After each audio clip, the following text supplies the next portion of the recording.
Hello. Hello, Max. Thanks a lot for coming, and let's start jumping straight into a very easy question. What's the purpose of art? Ooh, deep question. I don't know. Well, I always think the purpose of it is just it's just communication of an idea, right? Yes. I mean, Yeah. Well, I that's can agree with that. yeah. Yeah. So it's kind of like, well, then you get into that real much deeper question of like, what is actually art?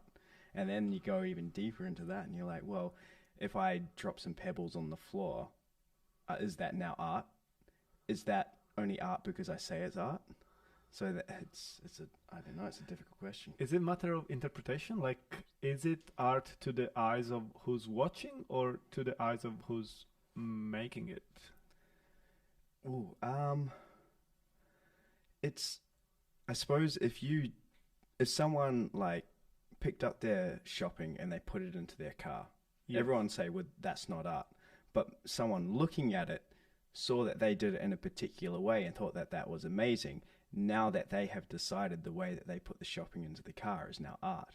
So it's kind of it's weird. I don't really know how to answer that question massively, but it's because it starts getting bizarre on how you actually define what Yeah. is art, and it's kind of if a tree falls down over in a forest and there's no one around, doesn't make a sound. Yes, it's the same It's the concept. same sort of thing.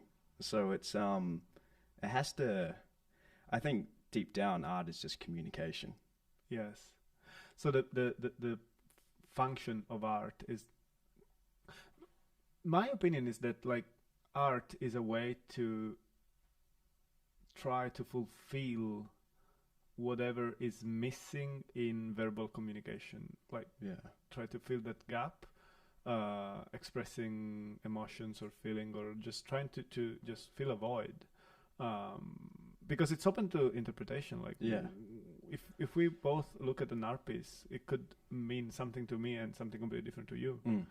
So yeah, it's a matter of perspective. Yeah. Ultimately.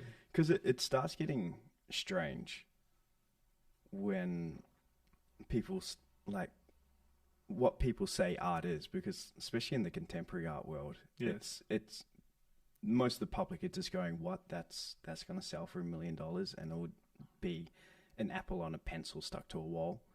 And so it's the apple and the pencil is not really art, but now that it's like the banana, there was that classic one, which is the duct tape with the banana on the wall, and it went viral and it turned into a meme. But someone literally just went, this is art, and it is art because someone has says it's art. It's kind of like why the like galleries and things like that, they choose what art is because there's one person who opened a gallery and they've just decided that everything they put in there is going to be the art now, in inverted commas, just because Yeah. someone else's decision. Yeah. I mean, there's art that is like literal shit. Yeah. Like, Dude. Yeah. Um, you can. I mean, that's the thing, and I suppose by definition it's not wrong. You can fart into a fan and call that art as well. yes. Yes. The big question is whether it's good or not. Yes. Is it like Yeah. worth spending time on it, commenting it, trying to interpret it, and Yeah. And you don't need to interpret everything as well. yeah, You can sometimes just go. let it be. Yeah, you just go. No, all right, it is what it is, and just carry on going, and Yes, makes sense. So what's your let's talk about your art. Yeah. You're an art director, right? Yeah. What's Yeah. your artistic process? So artistic. I specialize in character design. I like Okay. anything character. So I like Beautiful. story. I like things like that. So I spent a lot of time as a kid just drawing superheroes, reading comic books, everything like that. So when I say if I'm working on an ad or a film or something like that, I have to try and put my brain in the character, and I have to think, if I was, this evil person, how would I behave? How would I stand? How would I look? What would I dress like? And so I build all of that in my head, and then I'm just lucky that I got the ability to have the hand that can draw it to make it look like how I see it in my head. So the process of that is it just starts off with just really light sketches, really. Because I do most of the work. When I was younger and I was sort of working my way up, I would draw a lot, and I'd draw, like, sketch out noses and eyes and costumes and everything like that. But now I've got to the point where I've done all of that base. You right there? Yeah, okay. That base work, that I can build it all in my head so that when I hit the paper, it comes out. All the hard work's done in my head, and so it only takes 1 or 2 times before I actually get the character I was thinking of. The hard part is when there's a client involved, and then I have to put my head into their brain, and that takes a whole lot more work. Yes. Feedback loop, like asking for changes and all that. Yeah, and it's like, so they'll have an idea, and they'll be like, I have this idea of this pink elephant, and you're like, okay, and then you design a pink elephant for them. But your idea of a pink elephant is going to be so different from theirs. And when they see, and they'll communicate to you, this is what the pink elephant should look like. And then when they actually see what they've communicated, they're like, oh, actually, that wasn't quite what I was thinking. So sometimes it takes building it to know that it's not. But I think with a lot of people in the industry, they've done enough work to know where it's going to go. But if someone has never done that before and they're paying the bills, you have to go with that little journey with, like, okay, we don't think it's going to work, but we'll humor you just to show you this is what it's going to look like, you know. I've seen that happening a lot in videos as well, in filmmaking, and yes, it's very common. What are your main clients? At the moment, just I'm working at, like, visual effects companies and just all the ads that are coming through. So working from everything from hair and beauty commercials to I'll be doing cartoons and making characters for... What's your favorite cartoon? Oh, my favorite cartoon of all time? Oh, you have just opened up a bucket of worms right there. Pandora's box. Yeah, because I feel like if I say one, then I'm offending the other one. Yeah. My answer to this question is like a list 5 titles. Yeah. Yeah. So... Is it cartoons and animated that you're specifically after, or is it kind of just any animated, like, show? Well, not feature animated, like just like just a series. Yes. Okay. Let's try just to narrow it a little bit. Okay. Oh, damn! Even dropping the first one. Well, okay, for animated series. Well, Dragon Ball Z is where it all started. Okay. Dragon Ball Z was the OG. I remember after school, all the kids would, like, rush home to get, I think it was playing 4 p.m. was when Dragon Ball Z was coming on. So every kid in my class was making sure we'd get home by 4 p.m. Yeah. And then the next day at school, we'd talk about, oh, Krillin was blah, blah, blah, blah. You know, like, it was such a huge thing. I was literally running, like, from school to home to catch the episode in time. And because, like, back in my day, I'm saying that now, is there was no, like, streaming, so it's like, if you missed that TV show, you missed it.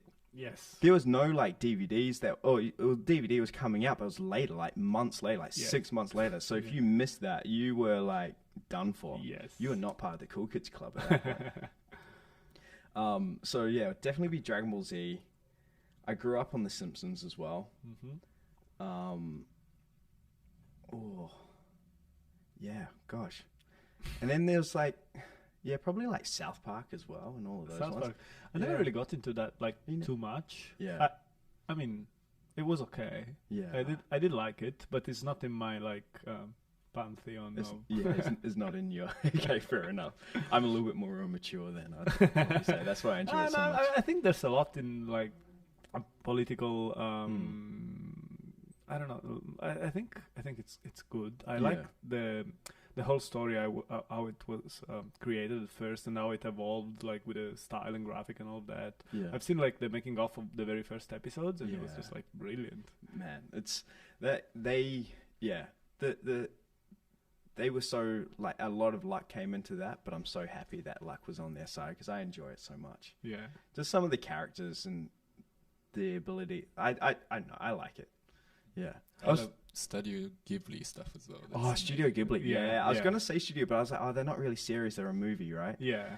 So but yeah, Princess Mononoke Yeah. and Spirited Away were phenomenal. Yeah. Like so good. And also Evangelion. Evangelion. That's the one that's so good. Oh, Neo Genesis. Yeah. Yeah. The old school 2D cell frame by frame animation from back in the day it's so good. Yeah. It's so good, that animation. To me, I make a clear separation between like anime and like, what's the word for the ones that are not anime? Like, Just like cartoons, maybe. cartoons. I suppose. Yeah. But like, would you consider like BoJack Horseman a cartoon? Yeah, it's a cartoon. Yeah, Okay. it's an adult cartoon. Yeah. You know, I just say, is it kids or adult? It's just animated cartoon, I'd Yeah. suppose. Because cartoon sort of goes with like it's like kids, right? But Cartoons to me, it means like old school animation, like when it was done on paper. yeah, like maybe? cell, like hand drawn Yeah. by frame. Yeah. It's yeah, I don't know. Technology is moving so fast. It's even though it's all done on computers now, I still reckon it's a cartoon. Do you do animation yourself? Yeah, I do everything myself. What softwares do you use? Oh gosh, if you looked at my computer, the whole bottom of it is just like littered with like software. I have spent thousands of hours learning software. The amount of tutorials, like I seem really nerdy, but like I get excited when there's like 50% off tutorials. Like I'll see like an Easter sale and I'm like, yeah, I can get this like hair simulation thing for like 50% off. Because it's like because now the animation industry is actually the technology industry. Yes. Because everything's moving so fast, and what needs to get made now needs to be made quicker and quicker and quicker. So it's like there's a software just for making clothes. There's one for just doing hair. There's another one for lighting. There's, another one for doing like, I don't know, if you're smashing something and crumbling. Particles. Yeah, particles and everything like that. And then also with that, there's not one software. There's like, maybe if there's cloth simulation, there might be 3 different softwares that all do cloth. And then they're all competing with each other. And then you're like, which one's going to be the best use of my time? And then...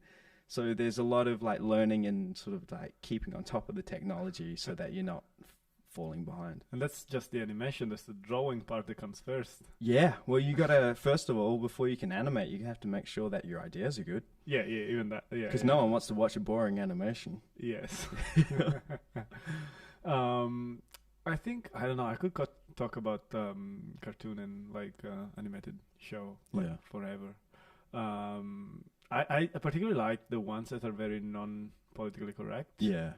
But sometimes they go a little bit over the edge of what's enjoyable. Like there is a very like a comedian that I like, Bill Burr. Yeah.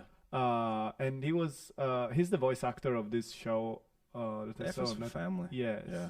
And basically there's a lot of rage in there, and I don't think it's supposed to be funny. It is funny as a byproduct of like the anger, but what do you think about that show? It's just like a lot of chaos and yeah, it's good. But what he's doing is he's telling his truth. Yes, he's telling his experience of like how it was, but he's doing it in an entertaining way. Because if you actually just was like, oh yeah, my dad was super aggressive and he made life difficult, and you did a somber story, it wouldn't be entertaining to watch.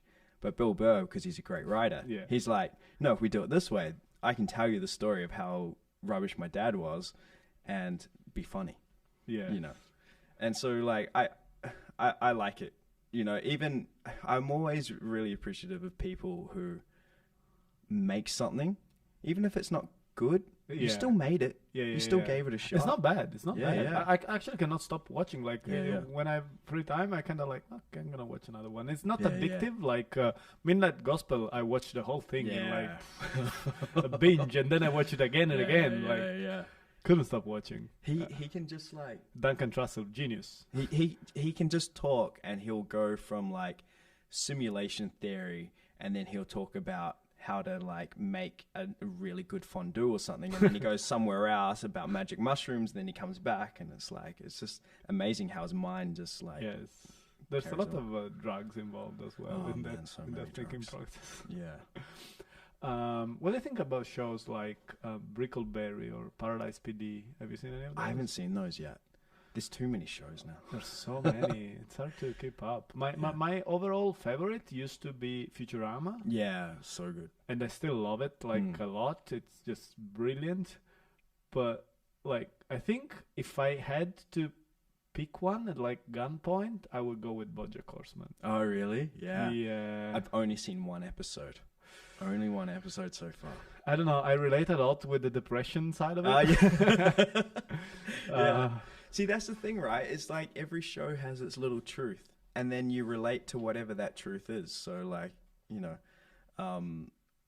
because like having a shitty life is most people, yeah. you know. And so when you have a like show go, oh yeah, like isn't life annoying like this? And you're like, yeah, it is. And then you start enjoying it. But if you watch a show which is like everything is perfect, everything is good. Look at this character having an awesome day. Yeah. You're just like, oh, this is boring. No. This is so boring. Yeah, that doesn't go anywhere. Yeah. I enjoy some like shows for younger audiences as well. Like, have you ever watched title? It's the one with the kids in the woods solving mysteries. Gravity Falls. Gravity Falls. Yeah. No, I haven't even. It's a Disney show. Oh, really? No, Yeah. I haven't. No, I haven't seen this. You should This is check a that good one. one? Yeah, Alright. it's very good. It's very good. Yeah. Any advice, like shows that need to be Ooh. watched? Okay. In the animated realm. Yeah. So, what have I been watching lately? Well, oh gosh, putting me on the spot here with these questions. It's so hard. Yeah, can I get back to you on that one? I'm not even too sure. It will Yeah. come to you. I can't even think. Let's talk about your book. Yeah, absolutely. When did you decide you wanted to be a writer? So, Well, yeah. book author. Well, it was like I kind of didn't even think like, oh, I wanted to be an author. This is how it actually happened. This is the very, very start. I had years and years ago, I had an ex-girlfriend that really liked little stories. And so like I would just like text this little story. Like it could be something about like salt and pepper and like the salt and pepper. And you can like make the sort of contrast, you know, like the divide between black and white and blah, blah, blah. And I'm like, they're mixing together. Oh my gosh. And the mustard was upset and blah, blah, blah. So I used to write these little stories just for fun. And then one day I wrote a little story about a little dog called Oscar that gets lost. And then he falls down. Basically, he gets lost. He gets lost in the forest. He falls down this big hill, lands into a hole. Because he's falling down the hill, he collected all the flowers. And he lands, and he's covered in flowers. All these people see him. And we go, oh my God, he's a cute little dog with lots of little flowers. And then I had this idea, I was sitting on it.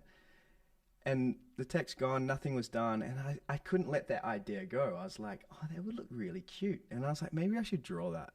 And then I was kind of drawing it, and I started drawing the little dog called Oscar. I was like, oh, he looks really cute. And then, so I was like, oh, you know what? It shouldn't take me too long. I'll just illustrate a few pages and storyboard it out. And so I did that. And then the story started expanding a little bit more. And then I think it was maybe back in 2017, I illustrated the book, and I was like, right, I'm going to make a book, and I did it. And then I finished it, and I was like, I'm going to sit on it for a while, because I was like, I was flipping through the pages, and I was like, oh, it's good, but it's not great. And I was being honest with myself. I was like, it's not great. And so I just just left it next to my desk, and I'd look at it every now and then, and a bit of time passed, like about a year or something, and I didn't do anything with it. And then I looked at it and I had some time and I was like, nah, this needs to change. It's not, I knew deep down it wasn't good and it wasn't good enough. So I stripped the whole thing back. So it was like, maybe I had like 30 pages in it, stripped it all the way back down to maybe 5 or 6 pages. And then I rewrote, re-illustrated it all the way up, and I think it's maybe 64 pages now. It's really hard to do because most people get attached Yeah, to you what get they do. attached to it, right? But that's why the time was important, because when the time passed and I didn't release it, I lost that attachment to it. That's good. So it was way easier to just be like, it's not good enough, can it? But like as soon as if you finish a project and you're just there and you're about to release it and someone's like, oh, it's not good enough. You're like, you know, it hurts like deep down, and you're like, no, I'm not going to change it. It's fine. But deep down, you know, it could be better. And that was the feeling I was fighting. And so I've redone the whole book, and I'm writing the second one now. And I'm so glad that I redid it because it's that much better than the first one. When I look at the first book that I had and I look at it now, I'm like, yeah, that was a good decision, Max. You just sit on that one for a while. And you published it today? Yeah, so today is the website's all up at maxgear.com if you want to check it out. Let's bring it up.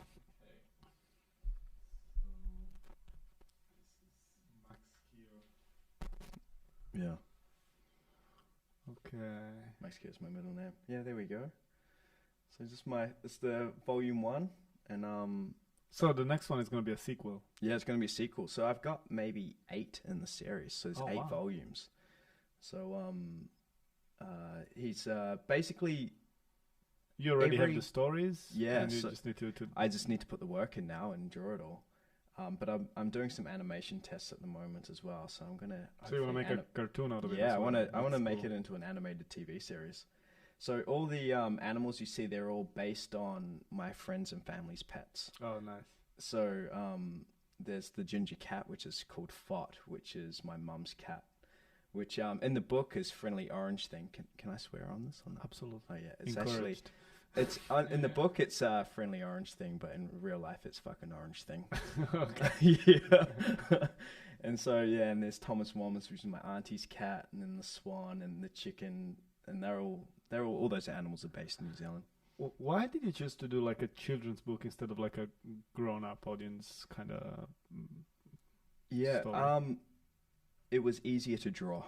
Okay. Yeah. How does that affect the drawing? Like the age, I mean. Yeah, so if it's a simple character like these ones, the reason why cartoons are simple is purely from a money perspective, because it's going to be easier to reproduce, because if you did a really detailed character, time is money. Yes. And so I think I was talking to I heard somewhere there was a Disney animator, and he was designing characters, and if he designed, say, there was a character with a button-up jacket, if there was a third button on the design, it was an extra like $30,000 a month to pay the animators to draw in time the extra button. Wow. So like everything that's designed there, like for characters only having 3 fingers, it just saves time. And like it's easier you can get the point across with 3 fingers instead of drawing 4 fingers. Yeah. And so all of those old school designs are all designed around like, we actually need to make this and it can't go over budget. Interesting. And so my designs are similar to that. I was like, okay, how am I going to draw Oscar over and over and over, and he's going to look the same in every single page and not look weird? Because that's hard, is making him look consistent in every single angle, top down, bottom, and all of that sort of thing. So that's the challenge.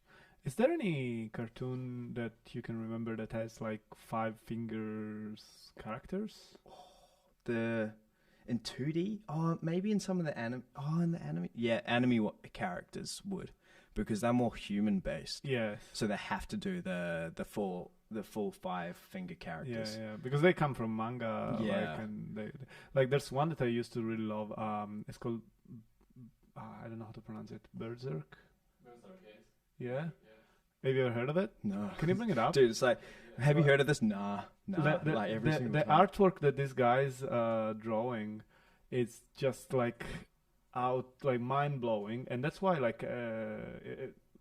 there's a new volume every like 3 years or something. Like wow. Yeah. Like it slows down a lot. It takes so much time. Yeah, to draw like that all the yeah. Imagine Imagine so much work. that becomes like this small, and then they need to make like thousands of those. Yeah. Like, that's when you need help. Yeah. You just need to call out for help at that point. Not the anime, just manga is just crazy impressive. Yeah, and there's so many in Japan and Korea. Like there's so many different stories you can go read. It's like you wouldn't have enough time in your life to read them all. Yeah, I know.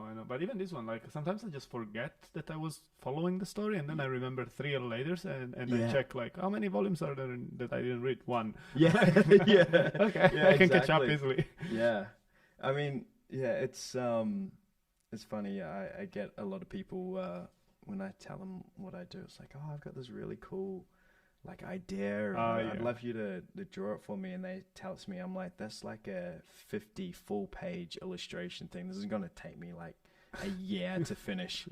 And I'm like, oh, it's a great idea. I'm just a bit busy at the moment. So everyone has an idea for like a movie and a TV show and a book. Oh, everyone and does. Like the idea is the easy part. It's finishing it. It's the hard part. yes, I think there's like this is something that applies to startups as well. There's really no clear value in the idea itself, but in the ability to like execute. That's exactly the value.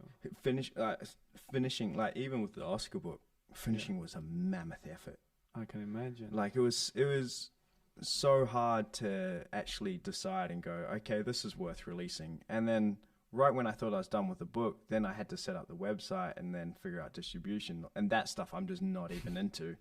And that took me so long just to and I was like, I'm so nearly there. And I was like, I'll put it off later and I'll do that later. And then I want to work on something else, which is more fun because I'm tired of that now. I've looked at it for so long. I'm like, I want to do something different, so it's finishing's hard. Finishing is very hard. I started writing books like many times. And I think my writing process, I published a book in 2012. Awesome. Not illustration. It was just like me talking like nonsense.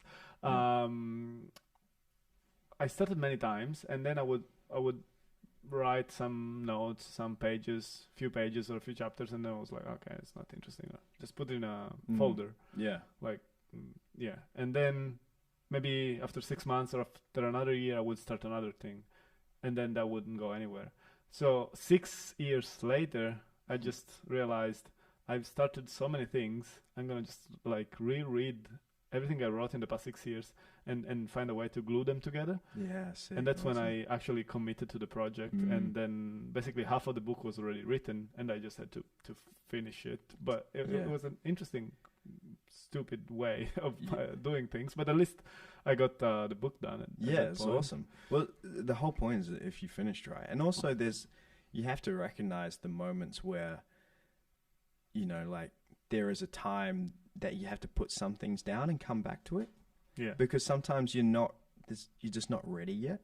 Like there's been things that I'm like, okay, that's a good idea, but I'm not ready to even approach that. I'm going to hold that one just in the back of my head. And then when you see the opportunity, then you're like, all right, now's the time to do that. I have something like that as well. Yeah. I have a massive project that I designed with a friend of mine. I mentioned him before we went live. He's a concept artist that works for like major films, and we designed this whole universe for a TV series that can be either live action or animated, but it's just like a gigantic project that would probably cost like more than Game of Thrones. Yeah. Right? So if it was live action, animated would be like more reasonable, but still like large scale. Yeah.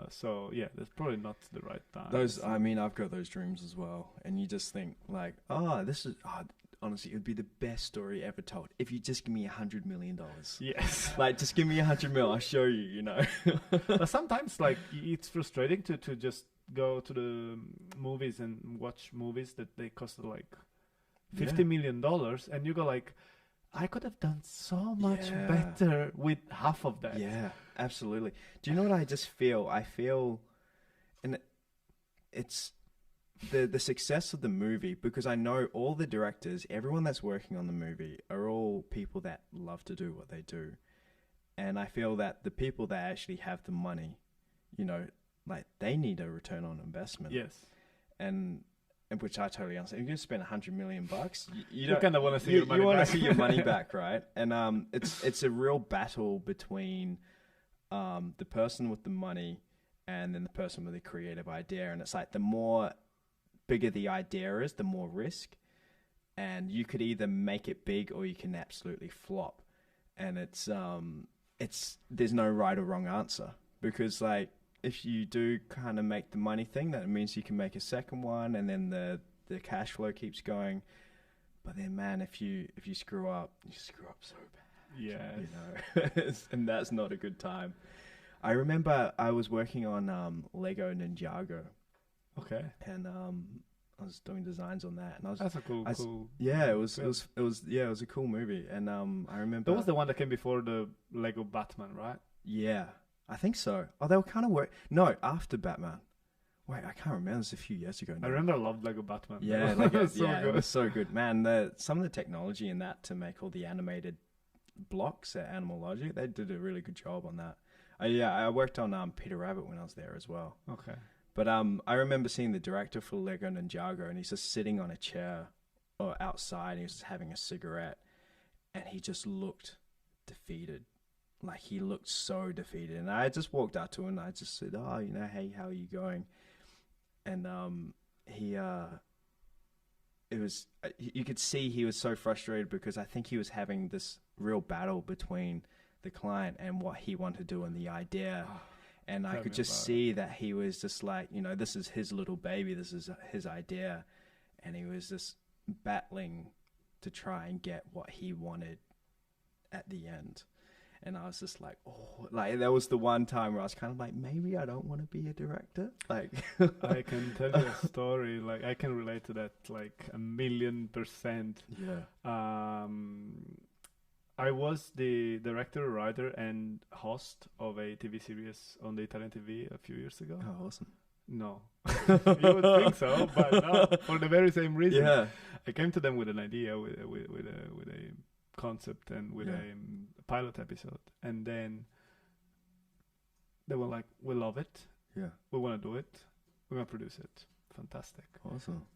Except that it changed entirely in the style and the tone, and also in terms of like my process. I couldn't be me. Yeah. Like to the point that I just like it was so frustrating having to do things the wrong way. And I was so disappointed with the results. The result was actually like people liked it. Yeah. Yeah. I didn't. Yeah. I was like, yeah. no. I even remember I made a video memo.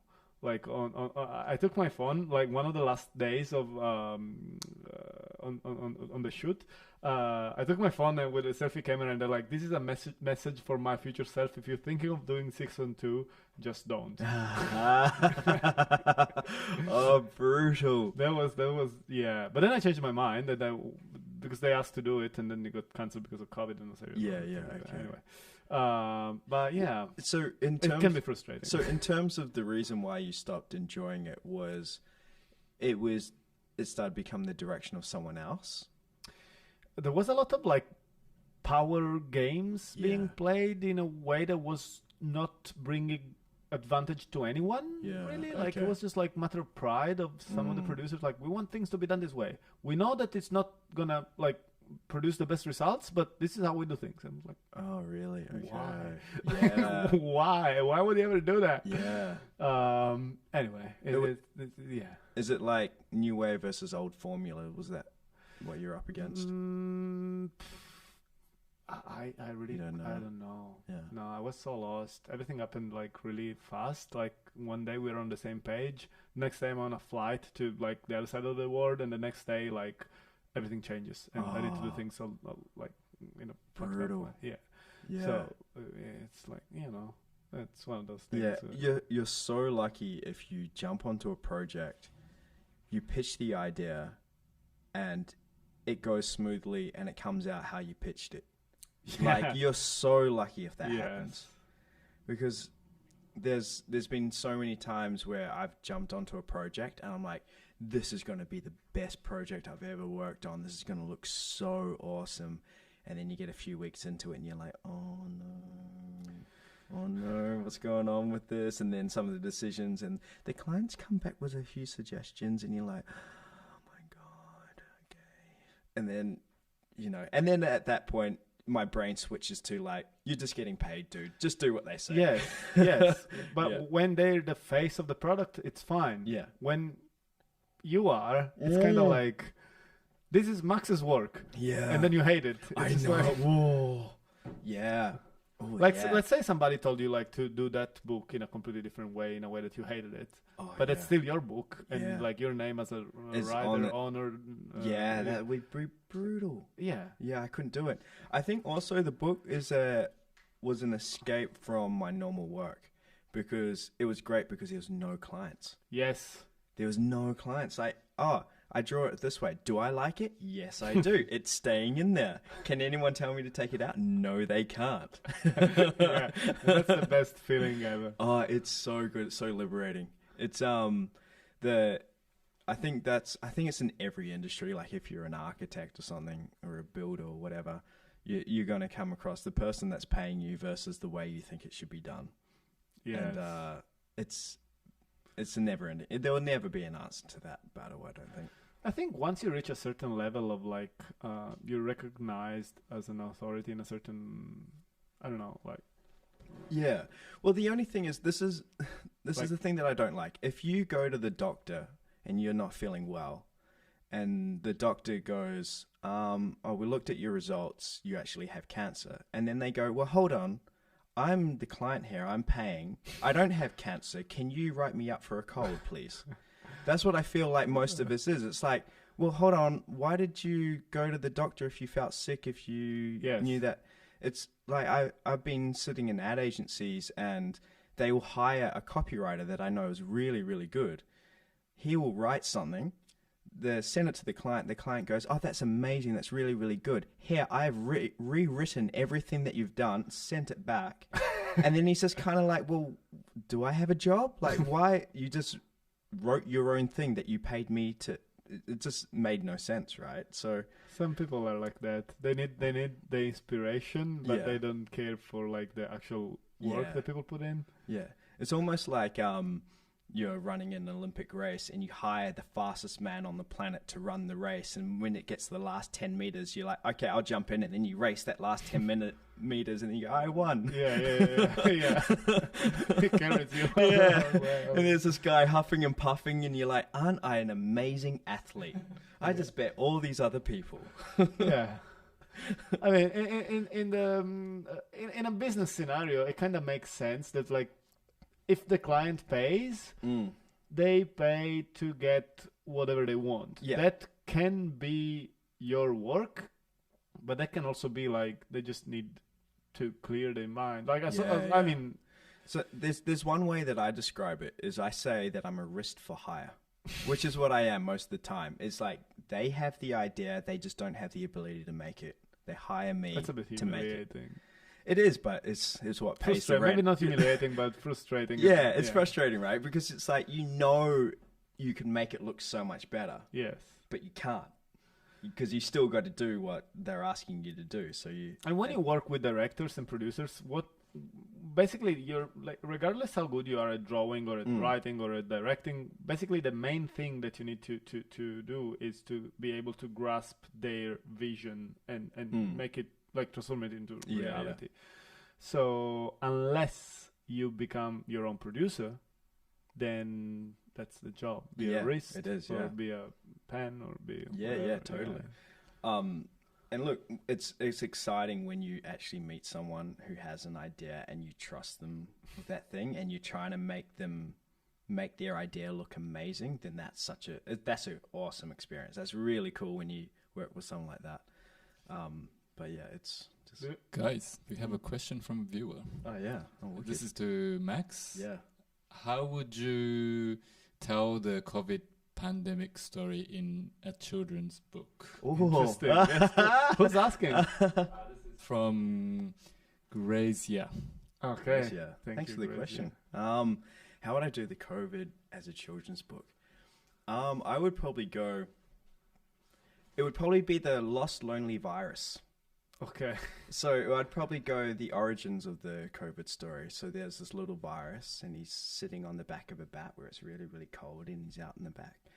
And he's on this little bat, and then this bat's flying along, and then it gets caught. And then the bat gets put into a nice warm soup. And then he's just like, oh, this is really, really nice. Then, of course, he has a sip. And then because he's in this really nice, like body, he starts, you know what, I need some friends, and starts splitting. And here we have COVID. But you could do that in a way of like, just the COVID virus could be like the cutest little thing that you've ever seen. And he's just so adorable. And you want him to survive. Like, he's on the back of this bat, or he's, in the freezing cold, and you're like, oh, don't die. We love you. And of course, and we all gonna carry you. Yeah, we're all gonna have you at our house, like we're gonna show you around the rest of the world. You don't need to be lonely. You're part of us. That's how I'd make the children's book. That's brilliant. I love that approach. It makes me think of, can you look up like virus plush? Or whatever it's pronounced. How do you pronounce plush? Plush. Plush? Okay. I don't. Yeah. I used to collect these things way before COVID. Basically, they're a plush replica of and they made a COVID now. Yeah. But I'm talking like 10 or 15 years ago. I used to have a few of those things. Oh, that's cool. And they have all the disease that exists. Yeah, really? Yeah. So even the nastiest ones, I got you a birthday present. What is it? AIDS?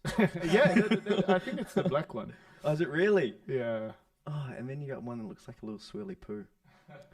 Yeah, that's something like... yeah, it's like a worm.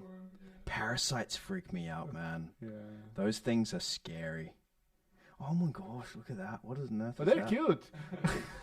In a way. No, could you... If you put that up on...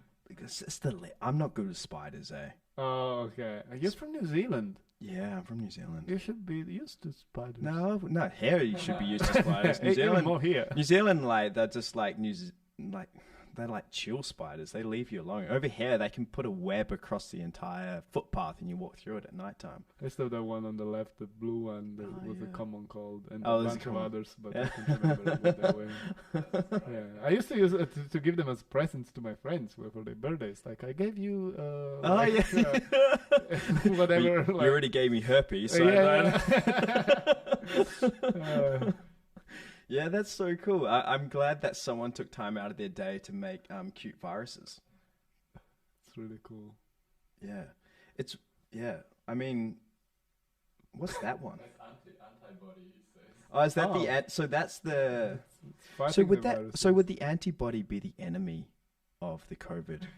Oh, yeah. So we could animate the antibody as like this is horrible, like whenever like Mr. Little COVID is trying to have a good day, and he's just like, oh, I've got some friends together. We're going to go to this new place, a new party, which is another person. Yeah. The antibody's like, no, you can't go.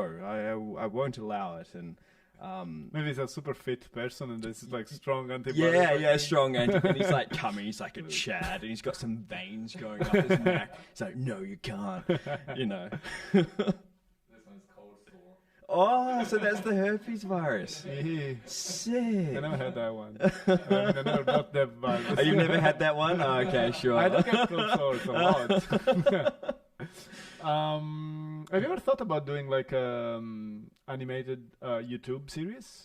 Oh, no, I haven't thought about. Well, Oscar's about the closest thing that I want to get animated, because it's a lot of work to animate a series. It is, but on YouTube you find something that is like, you can find some things that are like super. I don't know how long it would take anyway, but there are some creators that make like a new animated like episode every day. Oh, jeez. I'm sure it takes like a huge effort. It must. I think and it's very basic animation. Yeah, so I think if you have a good setup, then it's easy just to go, because I think the hardest part in animation, or the longest part, is setting things up. Like once you build the characters and you have it all rigged and you have it everything, then you can just move the bits around. Yeah, just move the bits around, and that can only take you a few hours. I haven't quite got to an idea yet that I would want to animate over and over and over, because I usually animate one and then I'm like, oh, I'm going to try something new now. Can we see some of your animation? Yeah. Is there anything online? Yeah, so what's my URL? You could try just my Instagram maybe. Yeah. Yeah, just try that. Because I've got my portfolio one. Maxi. Yeah, Maxi the Taxi. Where does the name come from? I think my mum just used to call me that when I was a kid or something. Yeah, it was really funny. Oh, Maxi the Taxi, the second one? Oh, no, not that one. No, shit. No. The Maxi, all together one word. Maxi the Taxi. And I also get called Maxi the Uber now. Times change. It was really funny. I had this kid message me on Instagram, and he's just like, I get called Maxi the Taxi, so can you change your Instagram handle and give it to me? And I was like, because he was only 13, I was like, well, I'm older than you, so I've had it for longer, so I get it. And I never heard back from him. So I won that argument. So there's a couple different examples here. So obviously my style's all over the show. So I've got some Yakuza gangsters, some hot girls. If we go up, let's go. So see that one with the face is looking directly at us? Yeah. So this is one I built in 3D. So it's got some audio there, but I can't hear the audio. But you might have to skip through. Oh, there we go. This one's a little bit more menacing. Yeah. Not a kid's book. This one's a horror story. Introduction of a character. Looks really cool. How long did it take to do this? Ooh. Did you do it all by yourself? Yeah, 100%. But all the shots I filmed myself. I was in Iceland, and I filmed this. It was all shot on my phone. This is amazing. And then so I put it all together, and we can talk about Iceland forever now. Oh, I love Iceland. It's my Iceland's- favorite place. I went surfing there. Wow. Yeah, it was freezing cold. But this guy took ages because I had to build him, rig his face up. I had to. So the story is he starts. It's really good quality. Yeah, he starts bleeding oil from his eyes. Because in the story, whenever he leaves his like little safe spot, he starts to leak oil. So and that's his little safe spot behind the red door. But yeah, there's a whole story called The Deal Maker that I'm working on. The deal maker. So Yeah. the guy is the deal maker. Yeah, he's the deal maker. Basically, his So how long did it take? that one took about 2.5 months to build all Wow. that. Yeah, How long is it? it's gosh. How long was it's it? Like a like minute? a minute, yeah. Yeah, Because it's just about a minute. yeah, because the setup is so long Yeah, I can imagine. to do all of the folds in the skin and the pores, and then rig his mouth so his mouth works and everything. And see the girl on the top left, I'm doing the same thing to her at the moment. So I'm rigging her up, and I'm doing an animation with her as well. She has been a bit of a nightmare. So you focus mostly on this like hyper realistic. Oh, not necessarily. I do all of it. Yeah. At the moment, I'm just doing that. That's my thing. Because it's something that I want to... Because I see something, I'm like, oh, that's cool. Can I achieve that? And I just give it a shot. Makes sense. But it means I spent... Because then I've got the... if you scroll down a little bit. Not that one. See the Sunny Tips one? See that ass there? Click on that one. So this is another little mini story I wrote. Which is a completely different style from the last one. Yes. Oh, that's your brand. Your clothing Yeah, brand. clothing thing. I put it all in. That's cross marketing. That's Yeah. clever.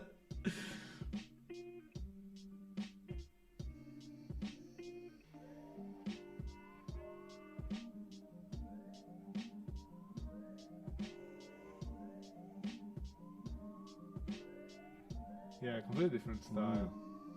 It's all illustrated.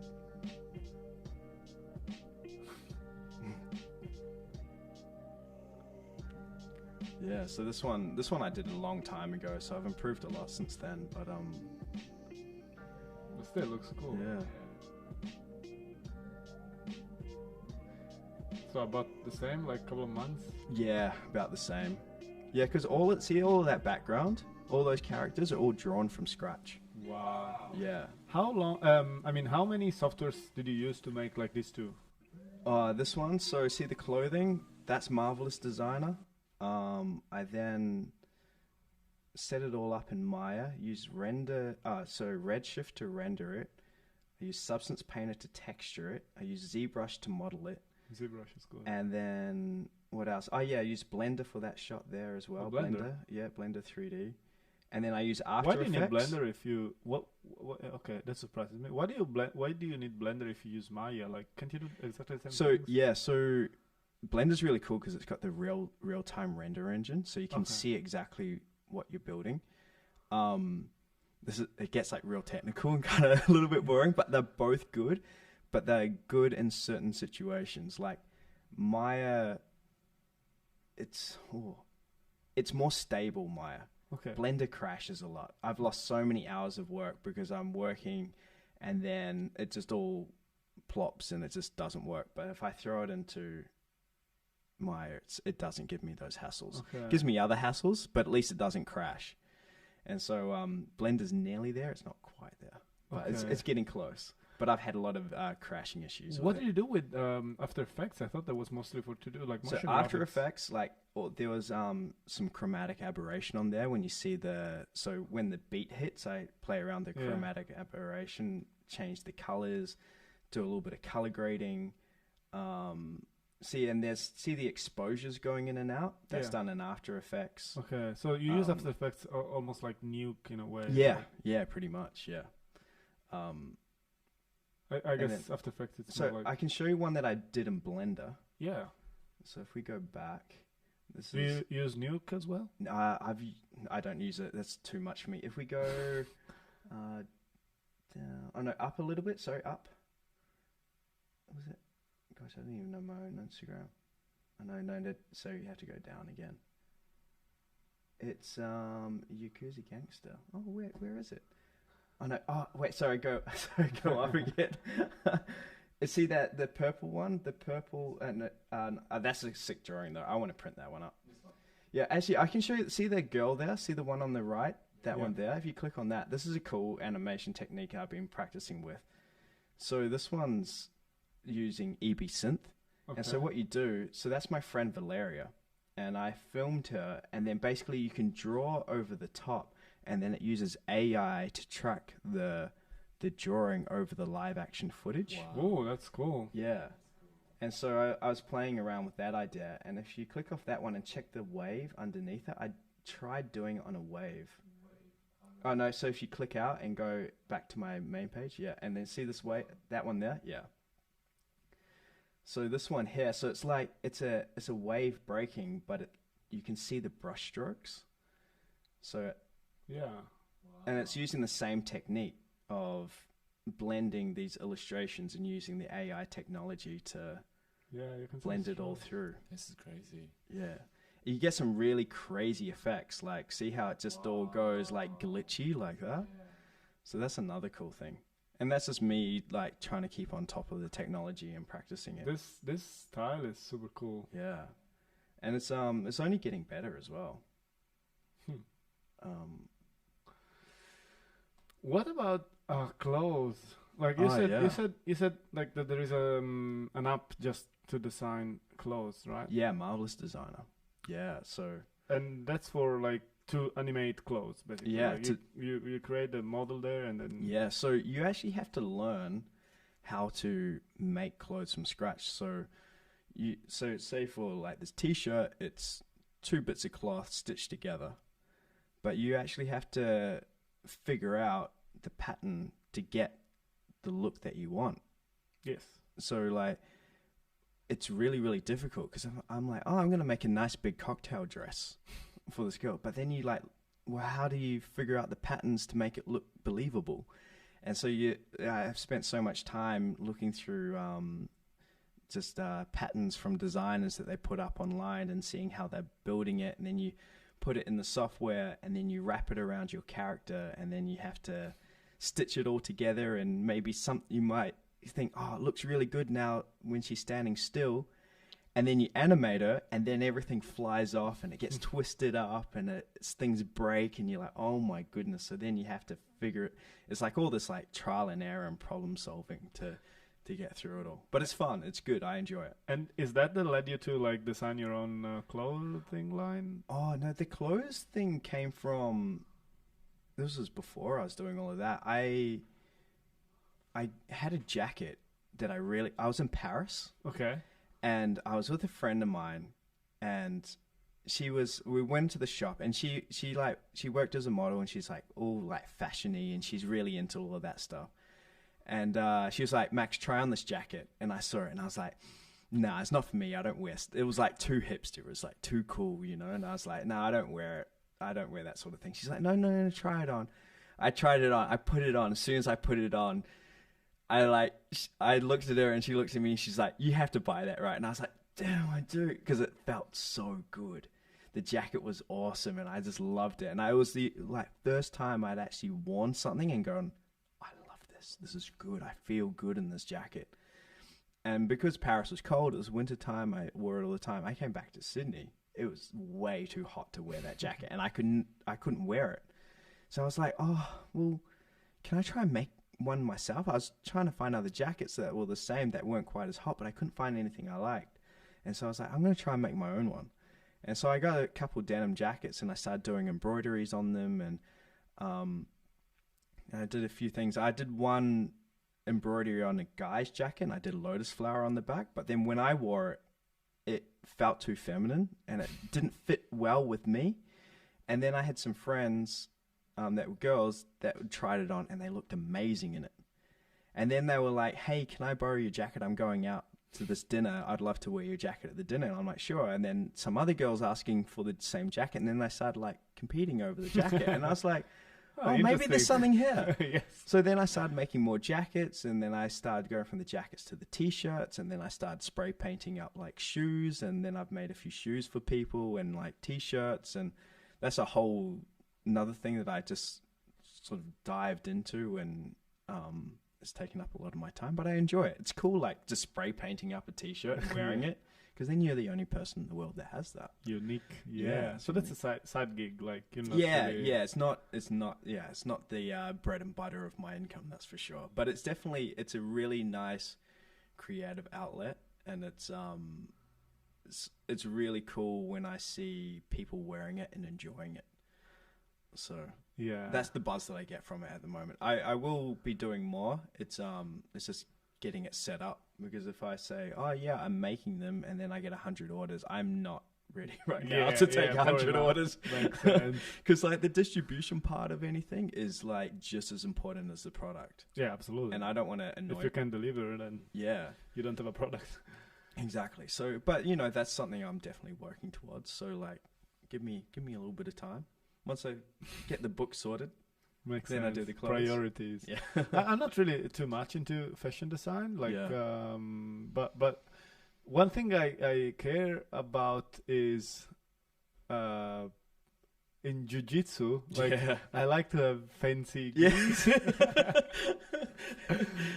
We should have done this in gis. Totally. Wearing gis. So the backstory here is that we met like a jiu-jitsu class. Yeah, we did. One thing that I find interesting is that like when it's hardly the case that like you find always interesting characters at jiu-jitsu. Mm-hmm. Yeah. And I think the reason is that like the practice of jiu-jitsu like has a very positive effect on people's lives on both like a physical and like a mental level. What does it mean? Like what does jiu-jitsu do to you? Like how does it improve your life? Oh, it's definitely the exercise part helps, but I reckon it's the thinking part. Like, you got to think fast. Yes. You know, if you're not fast enough, you're getting choked. And you, like, you feel your consequence of making a bad decision. Yes. Like, that's what I like about it. And since I started doing jiu-jitsu, I'm a little bit faster to think now. A little bit snappier. Whereas before I was like, dum-dee-doo, dum-dee-da. But, because, it's really, I think the reason why I do it is because it's so hard. Yeah. It's such a hard sport. And so when I leave and I just get absolutely destroyed, and I I just don't have a good night, or any success at jiu-jitsu, I then go home, and instead of going, oh, it sucks, I'm never going to go back, I'm like, oh, I have to learn how to do this thing. Yes, it's And the opposite. It motivates you. Yeah. Because you're like, I can't let that happen again. I can't get humiliated like that again. Like, I've got to have an answer to that question that other person's got, or that way that they do something. Yeah, So- I don't see like humiliation, more like a path to growth, like to Yeah. Because the reason why I did jiu-jitsu, I did striking, like sort of like MMA striking for about 5 or 6 years before jiu-jitsu. And when I went to jiu-jitsu in my first class, I thought, oh, I got experience. None of these guys know what I've done, and I'll be able to take on these white belts. I got so handled on my first class. I got so humiliated that I was like, oh, I have to learn this. yeah. I got so destroyed, and I'm still getting destroyed, but at least I'm getting less destroyed than what I was. But yeah, Yeah, to me, it's more like there are many things that I love about it. It's for one thing, the fact that I started with striking as well. So many different martial arts. I like to study martial arts, both on paper and practice some of those.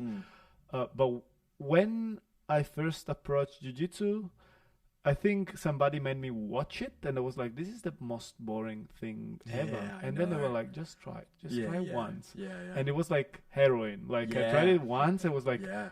I want to do this for the rest of my life. Like, best feeling ever. It's so true, right? Yeah. It's so hard if you've never had someone, like when you're watching it, you're just like, oh, they're just hugging each other. This is really boring to watch. But it's because it's such a game of inches, of like, oh, he's got like an extra inch of movement so he can, it's that chess match. Yeah. The kind of position thing. of like your wrist, the angle, your elbow, or whatever it is, All so of like that's- makes a huge difference. Yeah, and it's like, it's only if you practice it, you can see all of that and understand that and go, oh, wow, that's talent. But if you're watching, because generally when you watch really, really high level martial arts, it's not actually that exciting, because they're so good that they kind of stop each other from making their movements. Yes. It's only when there's a high level versus a low level, that's when you see them flying across the room, because the other guy doesn't know how to defend it. Yes. But if both people know how to defend it, kind of They're gets almost us- still. Yeah, they're still almost. So it's really hard for anyone to go like, oh, You see that in boxing as well, when they're like studying each other all the Yeah. time, and like, yeah. exactly. And you're just waiting for that little explosive moment where someone's just off a little bit, and then the flurry happens, How long have you been doing jiu-jitsu for? I think it's like 5 years now. Okay. Must be That's cool. 5. I got a few more grey hairs now. You should design some jiu-jitsu gear. probably. Yeah, I've been asked to do that. It's one of those other things on the pile of like To-do list. animated series, finish a book, make clothes, go to jiu-jitsu, and then also, have a shower in the middle of all of that. Yeah.